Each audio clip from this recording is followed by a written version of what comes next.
Philippiens. On va lire dans Philippiens. C'est un encouragement que Paul écrit aux Philippiens, chapitre 1, versets 27 à 30. 27 à 30.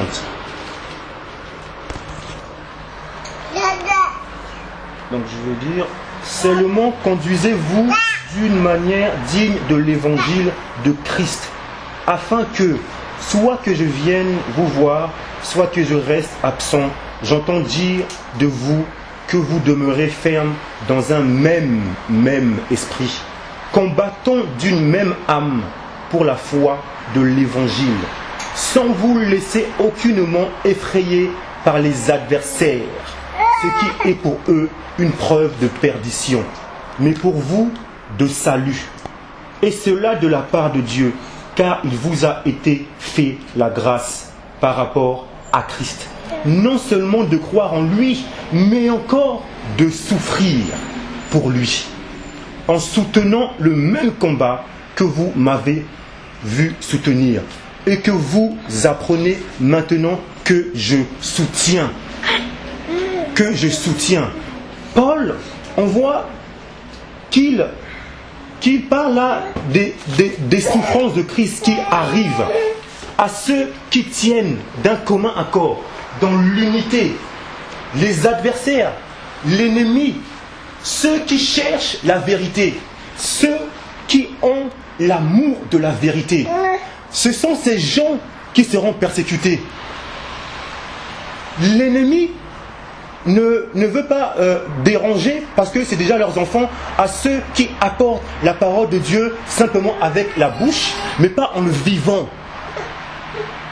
Comme les pharisiens, ça ne dérange pas l'ennemi. Mais ceux qui cherchent la vérité, ceux qui sont d'un commun accord, qui cherchent la communion, l'unité, ceux qui cherchent la croix, ceux qui veulent s'unir aux communions des souffrances de Christ, voilà, les adversaires vont venir. Les liens autour, les amis d'avant, du vieil homme, la famille peut-être, l'endroit où Dieu m'a pris. Ma famille était dans une foi qui était outre celle de la foi en Christ. Ma famille, mes relations, mes amis, Dieu m'a pris de là pour me façonner, pour me briser. Donc il va falloir que je comprenne ces souffrances-là. Il va falloir qu'on comprenne la communion des souffrances de Christ. Parce que je suis un véritable enfant de Dieu. Si je ne connais pas cela, quand les adversaires vont venir, je vais commencer à pleurer. Je vais commencer à dire, Seigneur, tu m'as abandonné. Seigneur, pourquoi je veux te servir? Et voilà ce qui m'arrive, Seigneur. Que se passe-t-il? Je vais commencer à aller voir des personnes que Dieu ne me dit même pas d'aller voir, des prophètes, des pasteurs. Je veux retourner au système pour qu'on prie pour moi. Parce que je n'ai pas eu un véritable enseignement. Une base, comprendre l'esprit de gloire. Parce qu'on a chanté, on veut la victoire de Dieu. Cette croix, tout est accompli. On a parlé ici toujours. Voilà pourquoi c'est important de reprendre les passages sur le combat, garder la foi. Et cette foi, c'est la parole. Voilà pourquoi on a besoin dans la communion fraternelle d'avoir cette connaissance qui va nous rendre libres. Et cette connaissance va nous apprendre de demeurer dans les souffrances de Christ, nous chrétiens, nous qui aimons la vérité, mes frères. Amen. Je nous encourage d'être en communion, ces communions des souffrances de Christ. Amen. Et Paul y parle, il dit, mais encore de souffrir pour lui. Amen. En soutenant le même combat que vous m'avez vu soutenir. Et que vous apprenez maintenant que je soutiens. Paul lui soutenait ce travail parce que beaucoup étaient ennemis de la croix. Paul il est passé par là. Paul lui dit, mes frères, je soutiens ce combat. Allez-y, ensemble, on est ensemble. C'est vrai qu'il y a des épreuves. où je suis. Seigneur, depuis que j'ai commencé à entendre ta vérité, Seigneur, depuis que je reçois tes merveilles, Seigneur, je commence à avoir des attaques dans ma vie. Mais le Seigneur te dit, ces attaques, il faut qu'ils viennent pour te briser. Parce que je veux que ma gloire se manifeste dans cette ville. Amen. Et où tu es. Amen. Là où tu vas commencer à mettre les pieds, Dieu est en train de faire te façonner. Et ces gens qui sont autour de toi, Dieu va commencer à dresser une table devant tes adversaires. Amen. Plus tu as des géants devant toi, les souffrances de Christ sont là. Mais plus ces géants sont là, l'ennemi commence à être heureux. On a tué Jésus. Mais il ne savait pas cette sagesse de Dieu, la résurrection. Amen. Et ce que Dieu veut de nous aujourd'hui, c'est cette résurrection. Amen. Parce qu'on a chanté, Dieu est vivant. Comment manifestons-nous cette vie en Christ? À travers notre témoignage. Amen. À travers le témoignage de la résurrection de Jésus-Christ. Il n'y a que là qu'on peut montrer aux musulmans, qu'on peut montrer à la ville, aux nations, aux gens que Dieu est vivant, mais pas en parole. Alors nous voulons la victoire dans cette ville. Alors ce qu'il va falloir, accepter les souffrances de Christ, être en communion aux souffrances de Christ, dire Seigneur Jésus-Christ, je t'aime, oui brise-moi, façonne-moi, même s'il faut que je pleure. Mais ce qui m'attire, ce qui attire le chrétien, c'est l'esprit de gloire. Amen. Parce que dans la souffrance, il y a l'esprit de gloire. Amen. Et ça c'est ma foi. Je commence à démontrer cela, même si on ne me comprend pas, mais parce que dans mon cœur, Dieu me met une paix, une joie. C'est une joie chrétienne. C'est pas la joie comme on voit la joie extérieure. La joie humaine, c'est une joie, par exemple, ce sont les fêtes. Il y a par exemple, quelle est la différence? Un exemple, un chrétien et un non-chrétien. Le non-chrétien, par exemple, je ne sais pas, a eu son diplôme, il est content. Le chrétien a eu son diplôme, il est content. C'est la joie, il n'y a pas de différence. Quelle est la différence de la joie que Dieu met aux chrétiens? Cette joie, elle est prouvée dans la souffrance. Amen. C'est là qu'on voit un véritable chrétien. Amen. C'est une joie du cœur. Amen. Une paix que le monde ne donne pas, comme a dit le frère. Cette paix qui est Jésus-Christ qui est dans le cœur. Voilà pourquoi le chrétien véritable sera persécuté. Parce qu'il suit le maître. Suivez-moi, suivez-moi. Je suis passé par là. Et j'ai vaincu. Dieu a vaincu. Amen. Dieu a vaincu à la croix. Amen. À la croix. Et nous, on dépose tout à la croix. Mais il faut que Dieu fasse un travail en nous chaque jour, mes frères. Amen. Chaque jour. Voilà pourquoi quand on est en communion, Paul parle en communion, l'unité. Sans vous laisser aucunement effrayer par les adversaires, ce qui est pour eux une preuve de perdition. Mais pour vous, de salut. Et cela de la part de Dieu, car il vous a été fait la grâce par rapport à Christ, non seulement de croire en lui, mais encore de souffrir pour lui et en soutenant le même combat que vous m'avez vu soutenir. Dieu est merveilleux. Le Seigneur nous a parlé la semaine dernière, quelques jours de cela passé, sur le combat. Ce n'est pas en vain, sur le combat. Et là, ce que j'insiste sur ces souffrances de Christ, frère. Ils vont venir parce qu'on aime la vérité. Et Dieu veut qu'on s'apprête. Qu'on s'apprête, mais je rends gloire au Seigneur, parce que c'est une souffrance heureuse pour le chrétien. Amen. Une souffrance heureuse, Amen. Parce qu'il y a l'esprit de gloire qui est là. Amen. Oh mes frères, on voit les merveilles que Dieu est en train de faire, même si ça nous brise, Dieu nous façonne, mais ce qui nous attire, c'est l'esprit de gloire. On voit les âmes sauvées, on voit les gens qui commencent à recevoir la parole de Dieu. Amen. Seigneur, oui je me lâche, Seigneur brise-moi, Seigneur que ton règne descende, Amen. Que ta volonté soit faite. Oh, c'est merveilleux. Voilà pourquoi ensemble, mes frères, ayons la crainte de Dieu. Amen. Ayons la crainte de Dieu, que son règne descende. Ayons la crainte de Dieu. Prions ensemble. Fortifions-nous. Fortifions-nous. Si les souffrances viennent, il faut que ça vienne pour que Dieu manifeste sa gloire. Et Dieu nous ramène maintenant à la prière. Je vais juste clôturer par rapport à ça, cette prière, parce que quand Jésus-Christ passait à travers une foule, on va le lire. Alors, esprit de vérité, maître, on va.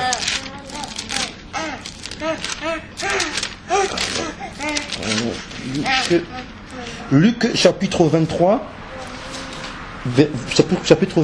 verset 27 à 29. Toujours demeurant attachés à ces souffrances, les souffrances de Christ. Parce que mes frères, on veut la gloire de Dieu. Amen. Mais c'est quand Dieu nous brise, c'est vrai que ça fait mal, mais on est comme Paul. Paul disait je prie sans cesse en langue, parce que Paul s'est fortifié. Paul s'attachait aux souffrances, parce que Paul, même si le prophète Agabus venait nous dire là où tu vas, c'est terrible pour toi. Et Paul disait j'y vais parce que je vois l'œuvre, parce que je vois le travail. Et Paul était attaché à l'esprit de gloire. Paul, ce qui l'intéresse simplement, c'est d'achever la course. Amen. Oh, que c'est merveilleux. Et quand on lit maintenant le passage de Jésus qui est notre modèle, dans Luc chapitre 23, versets 27 à 30, alors je veux lire, frère. Il était suivi d'une grande multitude de peuples et de femmes qui se frappaient la poitrine et se lamentaient sur lui. Jésus se tourna vers elle et dit, « Fille de Jérusalem, ne pleurez pas sur moi, mais pleurez sur vous et sur vos enfants. Car voici les jours viendront où l'on dira, heureuses les stériles, heureuses les entrailles qui n'ont point enfanté, et les mamelles qui n'ont point allaité. » Voilà là où on est centré. Celui qui a tout pris. Celui qui a pris toutes ses souffrances. Là où on passe. Et on a maintenant les regards autour. Les regards autour. La terre, les hommes commencent à voir ces souffrances. La femme, elle voit les souffrances. Regardez la repentance de Jésus-Christ. On commence à se lamenter sur les souffrances. Bien souvent, nous, on a tendance à regarder l'extérieur parce qu'on voit les souffrances de Christ. Oh, tel apôtre, oh, tel prophète, oh, telle personne. Oui, ce sont les souffrances qui est là. Mais quelle est la position que l'on a par rapport à ces souffrances? Et le véritable chrétien, celui qui marche dans la vérité, celui qui cherche, qui s'attache aux communions de Christ, qu'est-ce qu'il fait? On regarde la repentance de Jésus-Christ. Jésus se tourna vers elle et dit, « Fille de Jérusalem, ne pleurez pas sur moi. Ne pleurez pas sur ces souffrances que vous voyez. C'est Christ qui souffre.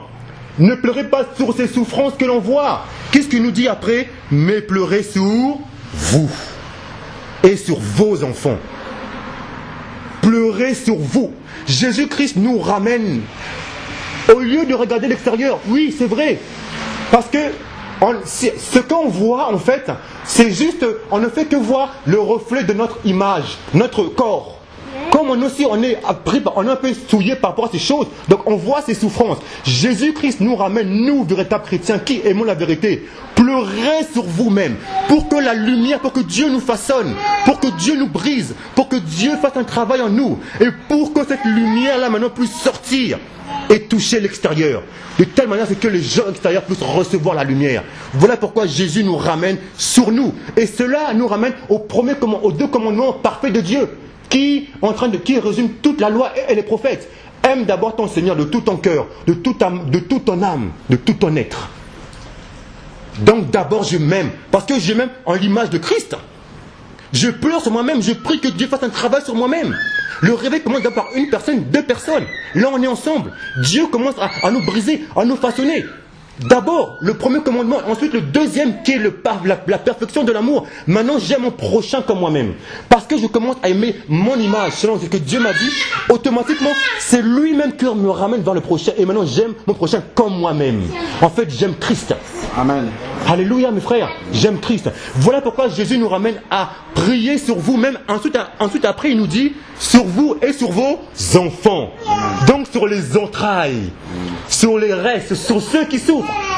L'intercession va venir. L'Esprit de Dieu va nous conduire sans le savoir, dans l'intercession. On va commencer à prier sans comprendre. Donc, des prières en langue, des prières que vous nous ramenez pour prier pour des gens que l'on ne connaît même pas.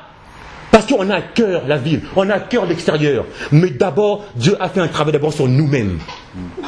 Priez d'abord sur vous-même, ensuite sur vos enfants. Parce que ces enfants-là, c'est comme si les entrailles, on est de même identique à ces personnes, instruments. Mais parce que Dieu nous a brisés, façonnés, et maintenant sa lumière va commencer à jaillir en nous et de l'extérieur.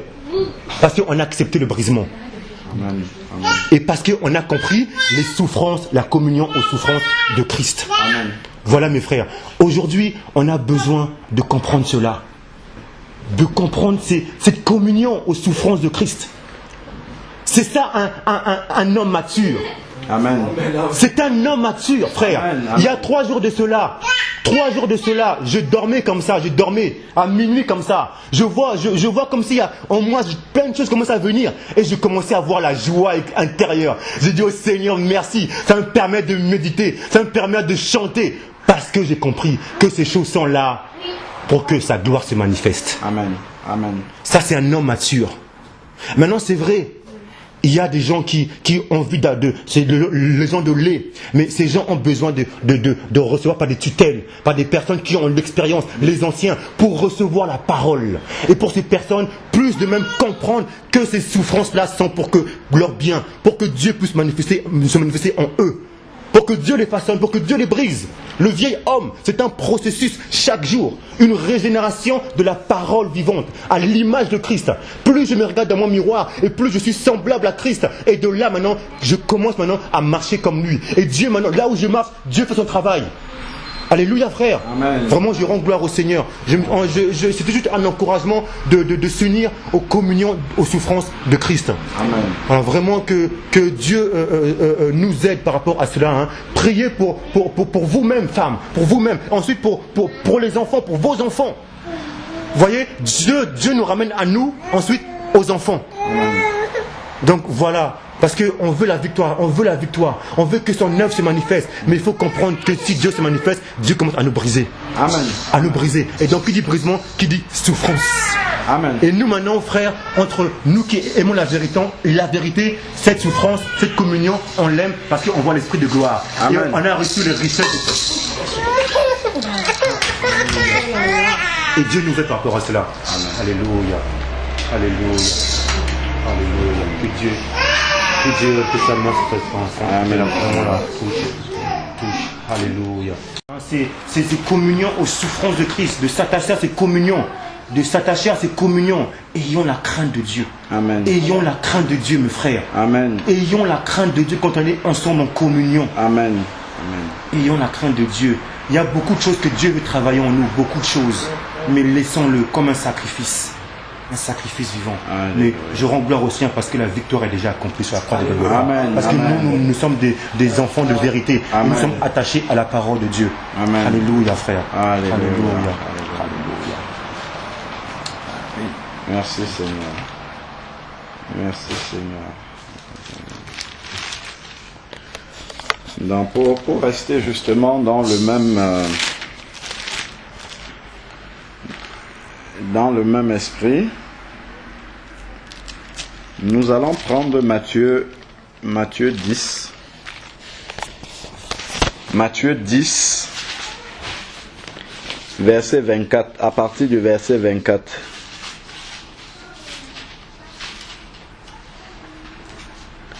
Nous parlons toujours de la communion des souffrances de Christ. La communion aux souffrances de Christ. Amen.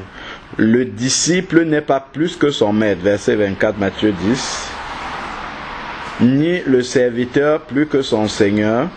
Il suffit au disciple d'être traité comme son maître et au serviteur comme son Seigneur. S'ils ont surnommé le maître de la maison Belzébul, à combien plus forte raison surnommeront-ils ainsi les gens de sa maison? C'est qui les gens de sa maison? C'est nous, les enfants de Dieu. Donc, nous ne devons pas être surpris de ce que justement nous soyons traités de cette façon. Parce que quand on voit Jésus qui est venu pour accomplir son ministère sur la terre, pour venir apporter la lumière de Dieu au milieu des ténèbres, il a été rejeté totalement. Déjà rejeté par son propre peuple, c'est les siens, comme il dit, je suis venu au milieu des siens et les siens ne m'ont pas reçu. Et s'il a été rejeté, je ne pense pas que nous, quand on ira répandre la même parole aux mêmes personnes, puisque les hommes n'ont pas changé, hein, même s'il y a 2000 ans, l'homme reste toujours le même, hein, dans sa nature, dans sa constitution, dans sa pensée, dans sa conscience, l'homme est toujours la même personne de génération en génération. Donc s'ils ont rejeté le Seigneur, attendons-nous à ce que nous soyons traités de la même façon. Seulement, nous devons nous réjouir d'être traités comme le Seigneur a été traité, parce que quand on voit l'apôtre Pierre, lorsque il était sur le point d'être crucifié, il dit je ne mérite, il n'a pas fui la crucifixion, mais il dit je ne mérite même pas d'être crucifié la tête vers le haut comme mon maître, mais je préfère être crucifié la tête vers le bas. Donc c'est-à-dire crucifié quand même, mais la tête vers le bas pour montrer que je suis plus petit que mon maître. Mais il avait accepté de prendre dans sa chair les communions aux souffrances de Christ. Et quand on parle de cette communion aux souffrances de Christ là, il y a toujours la notion du renoncement à soi-même au départ. Sinon, on ne peut pas avoir communion aux souffrances de Christ, parce que le Seigneur lui-même, il habitait dans son ciel de gloire, mais il a laissé toute sa gloire céleste pour descendre, comme nous dit Philippiens 2, il s'est humilié lui-même en descendant jusqu'à mourir de la mort de la croix. Je crois qu'on peut lire ça dans Philippiens 2, et nous savons que la mort sur la croix, c'était vraiment la mort réservée aux personnes les plus infâmes, les plus abjectes, les personnes que toute la société voulait rejeter. C'est eux qui méritaient justement d'aller sur la croix. En plus, on ne les crucifiait même pas à l'intérieur de la ville. Ils étaient tellement rejetés, tellement des parias, qu'on allait les crucifier à la porte de la ville. Ça, c'est ce que ça veut dire. C'est-à-dire que la ville n'est même pas prête à recevoir son cadavre. Vous comprenez? Même son cadavre est quelque chose de souillé, de souillé pour les gens qui sont là. Donc on le rejette lui déjà vivant. Même son cadavre est rejeté totalement. Voilà pourquoi on allait le crucifier aux portes de la ville. C'est dire combien justement les personnes le rejetaient. Je parle du Seigneur. Prenons Philippiens 2 au verset 8. Il parle de Jésus. Il dit, il s'est humilié lui-même. C'est pas que c'est quelqu'un qui l'a humilié. Hein. Je me souviens quand Jésus était, je crois c'était devant Pilate, où Pilate lui dit, ne sais-tu pas que j'ai le pouvoir de vie ou de mort sur toi? Il lui dit, tu n'as aucun pouvoir sur moi. C'est moi en fait, je donne ma vie volontairement. Ce n'est pas toi qui me la prends. Donc en fait, cette souffrance-là à la croix était volontaire. Il s'est humilié lui-même. Philippiens 2, verset 8. Il s'est humilié lui-même. Ça veut dire qu'il s'est donné lui-même volontairement. Il a voulu cela. C'est la même chose lorsque le Seigneur nous demande de renoncer à nous-mêmes. C'est un choix volontaire. Quand il dit se charger de sa croix chaque jour et le suivre, c'est pas une croix qui nous est imposée. Hein. Par exemple, quelqu'un va avoir un accident de la vie, il va dire que ça c'est sa croix. Je sais pas moi, il va peut-être, je sais pas, quel exemple même je pourrais prendre. Je sais pas, il va se mettre dans un problème. Et lorsque les conséquences du problème sont là, il dit que c'est sa croix qu'il doit porter. Non. En fait, c'est pas la vie qui nous impose les communions aux souffrances de Christ. C'est nous qui choisissons de marcher dans les souffrances de Christ parce que c'est notre Sauveur, parce que c'est notre Seigneur. Donc nous acceptons volontairement cela, cette croix-là, de se charger de cette croix chaque jour. On doit l'accepter volontairement. Amen. Ça ne s'impose pas à nous, c'est nous qui acceptons cela parce que nous avons fait le choix d'être disciples de Jésus et nous n'étions pas obligés de l'être, mais nous avons choisi de le devenir. Nous avons accepté l'appel de Dieu. Dieu a un appel pour tous les hommes sur la terre, mais nous avons accepté cet appel-là. Alors, donc, il s'est humilié lui-même en devenant obéissant jusqu'à la mort. Et, virgule, il dit la mort sur la croix. Amen. Pour préciser que c'était la mort la plus infâme. Et quand on parle de la mort sur la croix, nous savons bien ce que ça représente pour nous. Non seulement c'est le salut, parce que, bon, en général, quand on parle de la croix, on se souvient seulement du salut, ok?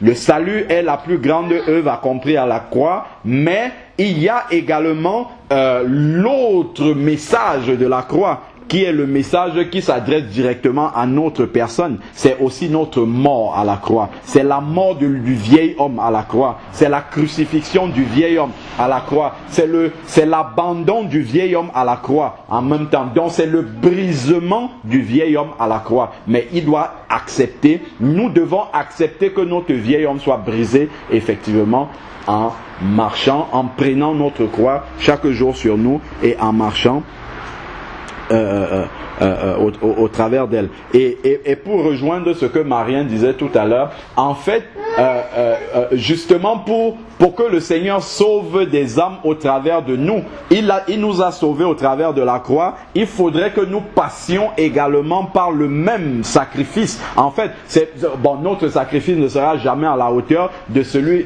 du Seigneur, mais il faut que nous ayons communion, voilà, aux souffrances qu'il a eues à la croix pour pouvoir également que des âmes soient sauvées au travers de nous, mais toujours par le Seigneur Jésus. Verset 9, c'est pourquoi aussi Dieu l'a souverainement élevé. Vous voyez, donc il y a d'abord la souffrance de la croix avant l'élévation. Amen, amen, amen, amen. Sur la terre, nous devons porter notre croix, amen, et la couronne va se porter dans le ciel. Amen. On ne peut pas avoir la couronne et la croix, on ne peut pas avoir la couronne sur la terre sans avoir eu la croix. Sur la terre, c'est la croix, et dans le ciel, c'est la couronne. Et il y en a qui ne veulent pas porter la croix sur la terre, mais ils attendent d'avoir la couronne au ciel. Non, pas du tout.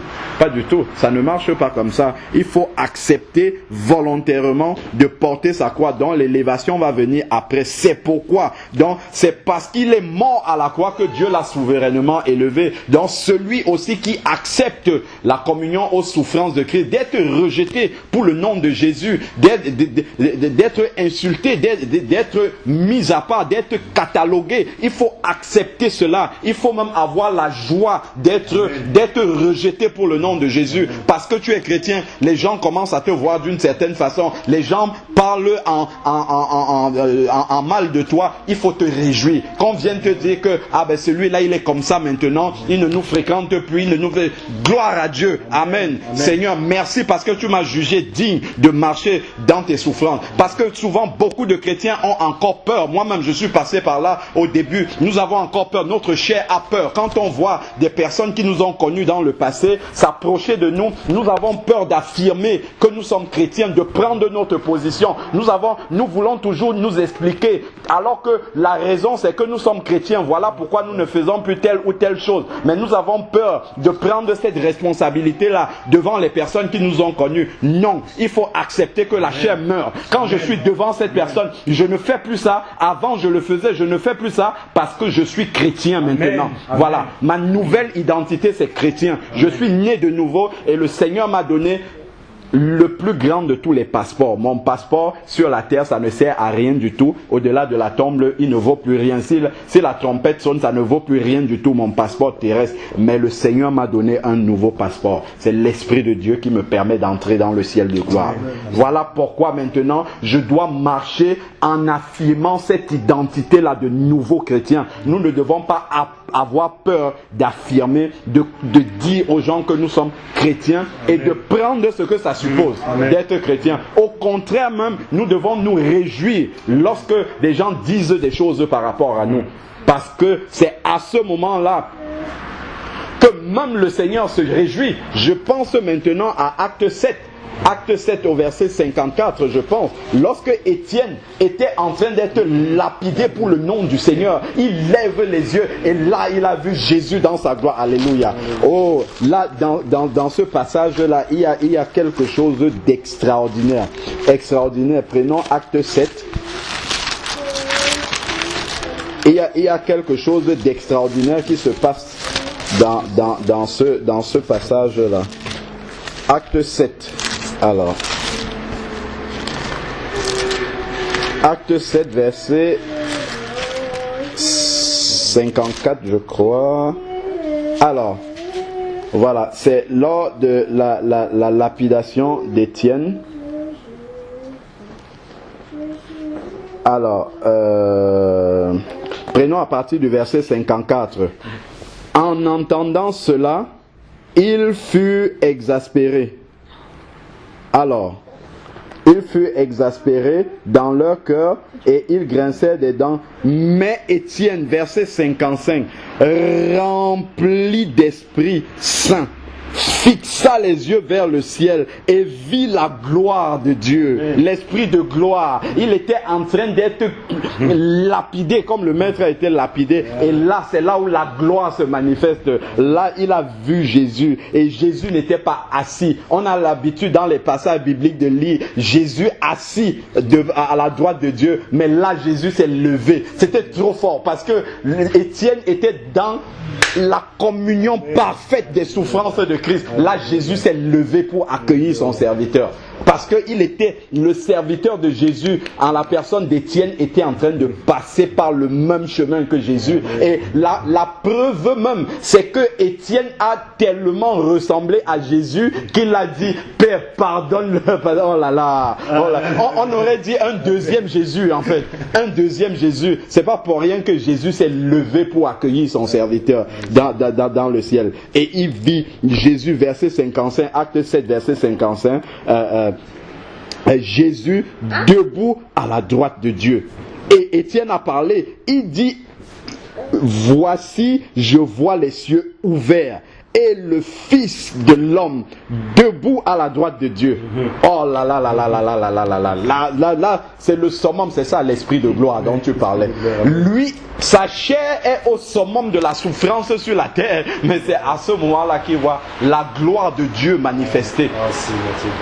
Mais parce qu'il avait accepté, quand on a dit qu'on allait le lapider, il aurait pu rejeter le Seigneur, il aurait pu renoncer au Seigneur, il aurait pu craindre que sa chair va souffrir, mais il n'a pas craint tout cela. Et au contraire, il était fier d'être, c'est le premier martyr, le premier martyr qui passe exactement par le même chemin que Jésus. Et ça doit être un exemple pour chacun d'entre nous.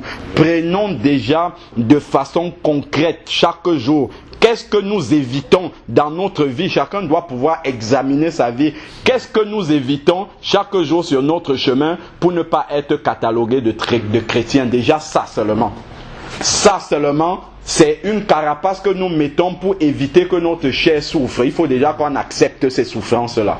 Qu'on accepte que les autres nous regardent avec un autre regard. Un regard de mépris, un regard de rejet, un regard de neuneux, un regard de personnes qui n'ont rien compris, un regard de personnes qui ne sont pas intelligentes, un regard de personnes qui sont simples d'esprit.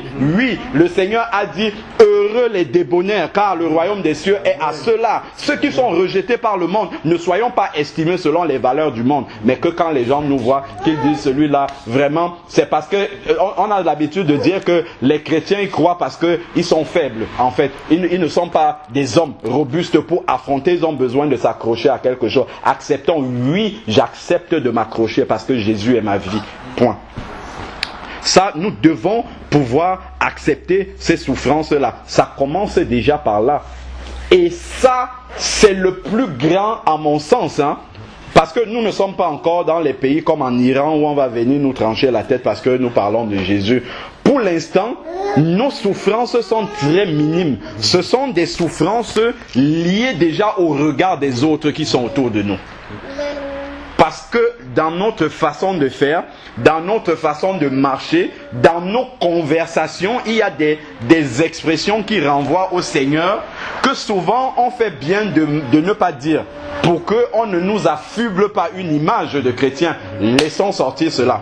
Ça déjà c'est du brisement. Parce que quand tu acceptes d'être considéré comme un chrétien, ça brise ton moi. Ton moi n'existe plus. Le moi meurt. Et c'est ce qu'on disait tout à l'heure. Il faudrait que le moi soit mort à la croix.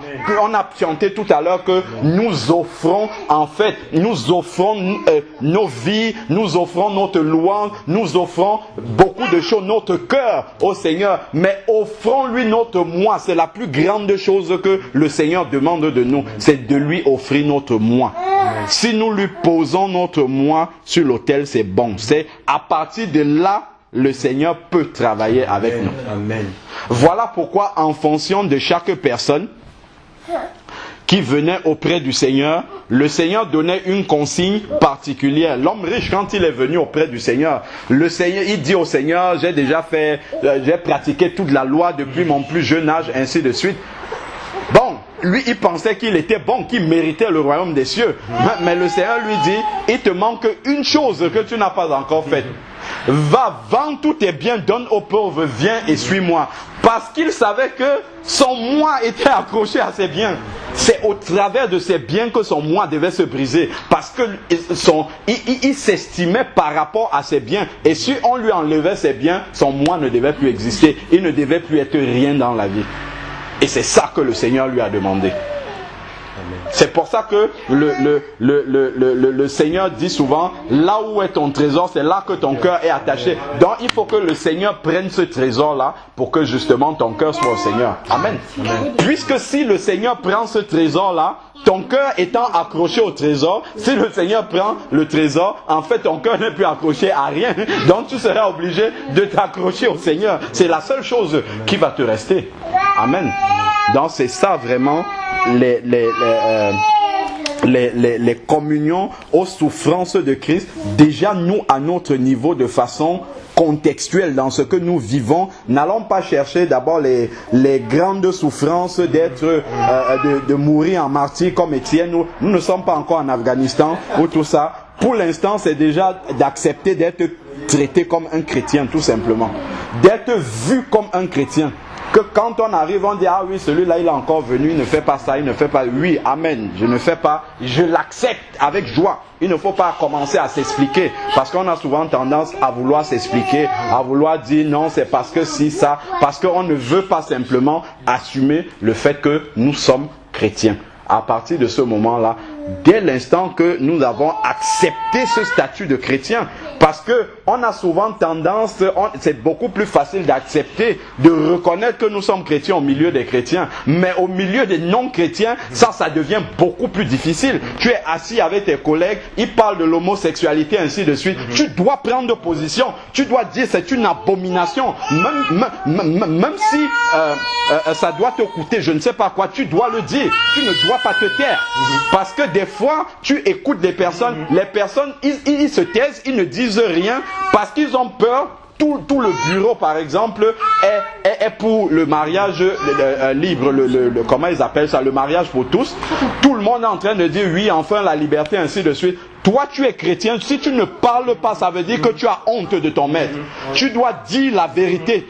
Là, à ce moment-là, tu dois parler et ta chair va se briser parce que tu seras seul contre 1000. Mais si tu le fais par comment dire, par motif de conscience vis-à-vis de Christ, pour défendre ton identité de chrétien, à ce moment-là, l'esprit de gloire, comme tu as dit tout à l'heure, va se manifester sur toi, parce que Dieu va voir son Fils qui veut le défendre là où il est, là où au milieu des ténèbres, il n'y a aucune lumière, mais au milieu là, Dieu a mis une lumière, mais si cette lumière-là ne brille pas, ça ne sert à rien, comme le Seigneur a dit dans sa parole, si le sel ne donne plus, si le sel ne donne plus son goût, qu'est-ce qu'on va faire de ce sel-là? On le retire et on le jette. Si le Seigneur t'a mis quelque part pour être une lumière, pour pouvoir parler franchement à tes collègues, aux personnes qui sont autour de toi, qui ne connaissent pas Jésus, qui ont des conversations, qui sont loin de la parole de Dieu, tu as le devoir de leur dire ce que la parole de Dieu dit. Amen. Amen.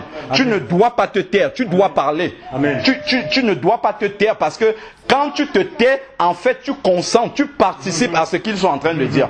S'ils disent quelque chose qui est contre la parole de Dieu, tu dois dire ce que la parole de Dieu dit. C'est pas dans un esprit de dispute ou de discussion. Tu vas dire ce que la parole de Dieu dit, point, et tu t'arrêtes. Mais au moins, ils auront entendu ce que la parole de Dieu dit. Ça, c'est le rôle qu'on a souvent. Parce que c'est le rôle qu'on a. Parce que souvent, on se retrouve dans des situations où on sait ce que Dieu dit. Mais comme nous sommes minoritaires, et on a peur d'être vu avec un regard. Parce qu'en général, c'est même pas en général, la parole de Dieu nous dit ce que Dieu dit, c'est à l'encontre de ce que le monde pense. Donc souvent, on va se retrouver dans des situations où nous sommes tout seuls à penser comme Dieu pense. Et là, les gens sont autour de nous en train de pratiquement de blasphémer parce qu'ils ne sont pas à Jésus, donc ils sont animés par l'esprit de ce monde et ils sont en train de parler, nous sommes là, Comme nous avons peur que tout le monde se rue contre nous en disant « Mais toi, mais qu'est-ce que tu penses? Tu es rétrograde, ainsi de suite. » Nous avons peur de parler, nous nous taisons. Non, nous devons dire la vérité. Nous devons dire ce que la parole de Dieu dit. Amen. Nous ne devons pas nous taire. Et c'est comme ça, quand nous allons commencer à dire cela, que le brisement va entrer dans notre vie. C'est là justement que notre moi va commencer à mourir. Amen. Et quand notre moi est en train de mourir, en fait, nous sommes en train de l'offrir sur l'autel de Jésus. Amen. Et lorsqu'il est totalement offert sur l'autel de Jésus, amen, c'est là maintenant qu'on devient utilisable par le Seigneur. Là maintenant, nous sommes un vase d'honneur que Dieu peut utiliser. Amen. Parce que nous sommes devenus faibles. Amen. Et nous comptons uniquement sur Jésus pour nous donner la force. Amen. Parce que si nous comptons sur notre propre force, nous ne pouvons pas être utilisés par Dieu et lui rendre toute la gloire. Wow.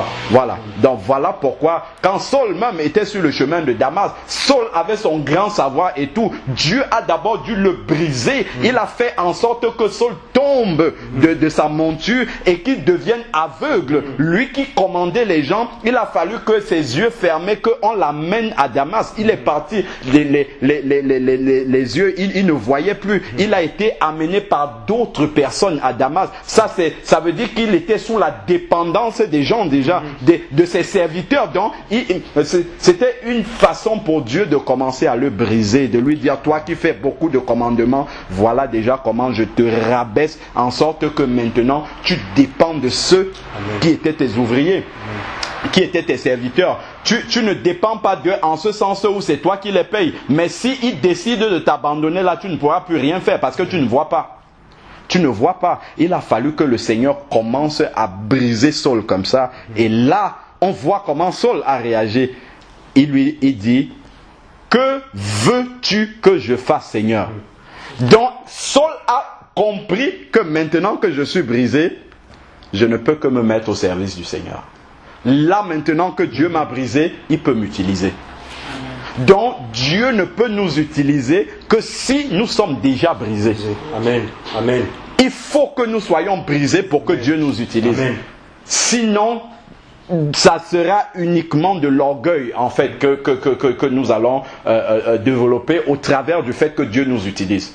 Donc voilà pourquoi nous devons même demander à Dieu de nous briser. C'est une prière même que nous devons faire. C'est une prière parce que c'est une nécessité. Quand on voit même l'apôtre Pierre qui fait la première prédication, 3000 âmes se convertissent. Mais il a fallu que Pierre passe par le brisement. Pierre qui disait, même si tout le monde t'abandonne, moi je ne pourrais pas t'abandonner. Je viendrai. Quand Jésus le regarde, il lui dit, mais Pierre, toi, en fait, Jésus ne le lui dit pas. Mais on peut comprendre au travers des paroles que Jésus lui a dit que, mais Pierre, en fait, tu comptes sur tes propres forces. Mais en réalité, tes forces là vont t'abandonner. Et ça, tu ne le sais pas. Et le Seigneur lui dit, avant que le coq ne chante 3 fois, tu m'auras régné. Pour Pierre, c'était impensable. Mais quand, justement, il a renié le Seigneur pour la 3e fois, Jésus a permis que son regard le croise. Pour qu'il pense aux paroles que Jésus lui avait dites avant. Et c'est là que son brisement s'est fait. Il a commencé à pleurer amèrement. Jésus a permis qu'il puisse croiser le regard de Pierre. Et c'est quand le regard de Pierre a croisé celui de Jésus, Pierre s'est souvenu de ces paroles-là. Et il s'est souvenu que Jésus lui avait dit que tes forces-là, en réalité, tu ne peux pas compter sur elles. Tes forces-là, en réalité, ne sont rien. Et c'est ça qui a fait le brisement de Pierre. Pierre a commencé à pleurer amèrement. Et là, maintenant, lorsque Jésus ressuscite, il dit je crois c'est à Marie de Magdala, va dire à mes disciples, et il donne un message spécifique pour Pierre. Il dit et à Pierre. Là, il commençait à restaurer Pierre. Et maintenant qu'il avait restauré Pierre, mais il est passé d'abord par le brisement. Et lorsqu'il restaure Pierre maintenant, à ce moment-là, Pierre peut être utilisé par Dieu. Là maintenant, il devient un instrument pour Dieu. Celui-là même qui a rejeté Jésus, c'est lui qui devant les 3000, le jour, en tout cas devant tous ceux qui étaient là, le jour de la Pentecôte, il commence à dire, vous avez crucifié celui qui était le Messie. Amen. Vous avez renié celui qui était le Messie alors que c'est lui qui avait renié le premier. Mais Jésus l'avait totalement restauré. Mais avant de le restaurer, il est passé par le brisement d'abord. Donc c'est ça qui a provoqué la nouvelle naissance en fait de Pierre. Il a fallu que Pierre perde son moi, sa force qu'il avait avant sur laquelle il comptait. Il a fallu que le Seigneur brise cela pour que maintenant Pierre vienne se mettre devant les 5000 personnes. Il sait qu'il peut être lapidé, mais là il n'a plus peur. Parce qu'il est passé par le brisement. Et il est prêt maintenant à accepter les souffrances de Christ, la communion. Il dit, je vais vous prêcher Christ maintenant, même si le Sanhédrin était là pour entendre, même si on l'amène en prison. Mais quand on voit Pierre parler au Sanhédrin, on leur demande de ne plus prêcher en ce nom-là. Il dit, il vaut mieux obéir à Dieu qu'aux hommes. Amen. Il vaut mieux obéir à Dieu qu'aux hommes. Mais tu ne peux pas dire ça par toi-même, par la chair. Non, il faut d'abord que tu sois passé par le brisement. Amen. Que tu sois prêt maintenant à affronter ce qui vient. Que tu sois prêt à avoir communion aux souffrances de Christ. Et là, à ce moment, Dieu peut t'utiliser. Et d'ailleurs, si les premiers chrétiens ont bouleversé le monde entier, justement par l'évangile, c'est parce qu'ils avaient accepté le brisement. Ils avaient accepté la communion aux souffrances de Christ. C'est pour ça que Dieu pouvait les utiliser. Lorsqu'on disait, bon, maintenant, si vous prêchez encore en ce nom-là, il va vous arriver telle chose. Ils disent, tant pis, on va continuer à prêcher. Et ça, c'est extraordinaire quand on voit l'apôtre Paul. Et, je crois que c'est dans Acte 18. Là où il est parti, je ne sais plus trop dans quelle ville, où il a été lapidé, il a été pratiquement laissé pour mort. On pensait qu'il était mort, on l'a laissé. Et il s'est réveillé. Et la ville qui suivait, il continue à évangéliser. Ça, c'est extraordinaire, ça. C'est extraordinaire. Ce n'est que parce qu'il avait déjà expérimenté ce brisement et qu'il était prêt justement à avoir communion aux souffrances de Christ. Et justement, la souffrance terrestre ne lui faisait plus peur. Il était prêt à passer par là. Amen. Que Dieu soit béni et que vraiment qu'on soit prêt à accepter cela. C'est à ce prix-là, justement, que nous pourrons devenir utilisables par Dieu, utilisés par Dieu, et justement avoir l'espérance de la gloire céleste. Ça passe d'abord par là, hein, et c'est quelque chose de vraiment concret, en fait, quoi. C'est quelque chose de concret pour nous. Que Dieu soit béni. Amen. Amen. Amen. Amen. Je crois que Dieu nous a parlé là. Amen. Hein, moi je veux là, on a reçu quelque chose de très précis quand le Seigneur disait beaucoup d'entre nous on a fait face à des situations où des gens autour de nous étaient contraires à la manière dont on vit, quoi, en tant que chrétien. Et là, on a fermé la bouche. On a fait ça plus souvent. Et ça entraîne parce qu'on a eu honte de parler de Jésus-Christ à ce moment-là. Amen. Amen. Amen. Parce que, soit parce que je n'ai pas compris les souffrances, la communion, les souffrances de Christ, ou parce que je refuse la croix comme Pierre. Or, la croix était... Or les antichrists, ceux qui sont contre la croix, c'est ça qui brise le fondement de la pierre angulaire. Donc, moi personnellement, je pense, par rapport à ce qu'on vient de recevoir, je pense qu'il faut que je prie. Et je pense qu'il faut qu'on prie. Amen. Parce qu'il y a des moments où ça peut être dans la famille, dans des endroits précis, je ne sais pas, à l'école, dans des endroits précis, où on a eu honte de parler de Jésus-Christ. Amen, amen, amen. Et là, on a attristé. Si on a honte de parler, lui-même, Seigneur, il ne pourra pas agir. Amen. On aura des blocages. Amen, amen. Et je pense que je suis un des premiers à parler par rapport à ça. Amen, amen. Par rapport à mon parcours. Amen. Donc, je crois que, frère, je ne sais pas ce que vous pensez, je pense qu'il faut qu'on prie. Amen. Non, vraiment, on est tous concernés. On prie par rapport à ça. Tout à fait. que le Seigneur nous permette vraiment d'accepter cette souffrance-là, de l'apprendre et surtout de ne pas oublier au moment où la situation se présente, que nous n'oublions pas que celui qui a honte du Seigneur sur la terre, lui aussi, le Seigneur aura honte de lui devant son Père. C'est ce qu'il nous a dit dans sa parole. Et ça, nous ne devons jamais l'oublier. Nous devons toujours justement renouveler nos pensées par cela et justement que l'Esprit de Dieu nous aide aussi à pouvoir y arriver et à ne pas craindre que notre chair souffre, parce qu'en réalité ce n'est que la chair qui va souffrir, hein. Comme le Seigneur a dit, je crois c'est dans Matthieu 10 au verset 38, n'ayez pas peur de ce qui fait mourir la chair, hein, mais plutôt de ce qui peut faire périr l'âme dans la chair. Voilà. Donc ce qui va faire souffrir notre chair, il ne faut pas qu'on ait peur, hein, que ce que les hommes vont dire de nous, tout ça, ça ne peut que toucher la chair, mais l'esprit à l'intérieur, l'âme doit rester sain. Mais à partir du moment où nous réunions Jésus, ça souille même l'âme à l'intérieur. Amen. Avant de prier, je vais juste lire un passage. Amen. Pour encore nous fortifier, hein, par rapport à cette parole qu'on a reçue sur la communion des souffrances de Christ, hein, des passages de Paul, quand Paul écrivait les épîtres aux Corinthiens par rapport à ces souffrances, dans 1 Corinthiens, chapitre 15. Chapitre 15. Donc, on va lire verset 29 à 36. Autrement, que feraient ceux qui se font baptiser pour les morts, si les morts ne ressuscitent absolument pas? Pourquoi se font-ils baptiser pour eux?